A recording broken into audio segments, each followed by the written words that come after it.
ಕೆಲವೊಬ್ರು ಹೆಂಗಾಗೈತೆ ಅಂದ್ರೆ mock test tough ಅನ್ಸಿ ಮಾಕ್ ಟೆಸ್ಟ್ ಕ್ವಶನ್ ಪೇಪರ್ಗಳಲ್ಲ ಸರ್. ನಿಮ್ಮ ಎಕ್ಸಾಮ್ ಅಲ್ಲಿ ಇರುವಂತ ಕ್ವಶನ್ ಪೇಪರ್ ಕೊಟ್ಟಿರಲ್ಲ. ಮಾಕ್ ಟೆಸ್ಟ್ ಎದಕ್ ಕೊಡ್ತಾರ ಅಂತಂದ್ರೆ ನಿಮ್ಮನ್ನ ಪ್ರಾಕ್ಟೀಸ್ ಮಾಡ್ಸಕ್ಕೆ. ಕೆಲವೊಂದ್ಸತಿ ಟಫ್ ಇರುತ್ತೆ, ಕೆಲವೊಂದ್ಸತಿ ಈಸಿ ಇರುತ್ತೆ ಸರ್. ಸೊ ಕೆಲವೊಂದ್ಸತಿ ಮಾಡರೇಟ್ ಲೆವೆಲ್ ಅಲ್ಲಿ ಇರುತ್ತೆ, ಕೆಲವೊಂದ್ಸತಿ ಹೈ ಲೆವೆಲ್ ಅಲ್ಲಿ ಇರುತ್ತೆ.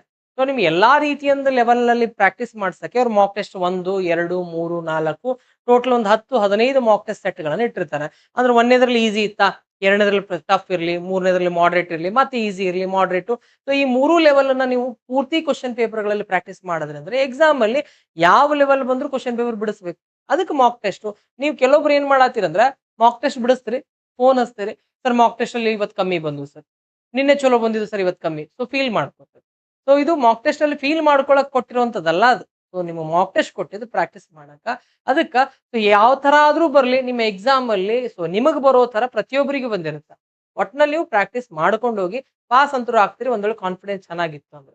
ಇಲ್ಲ ಅಂದ್ರೆ ಕಾನ್ಫಿಡೆನ್ಸ್ ಲೂಸ್ ಆಗಿತ್ತು ಅಂದ್ರೆ ಈ ಮಾಕ್ ಟೆಸ್ಟ್ ನಿಮ್ಗ ಸೊ ಅಲ್ಲಿ ಡಿಸೈಡ್ ಮಾಡಲ್ಲ. ಅಲ್ಲಿ ಅದೇ ಬೇರೆ ಇದೇ ಬೇರೆ. ಇದು ಜಸ್ಟ್ ಫಾರ್ ಪ್ರಾಕ್ಟೀಸ್, ರೈಟ್?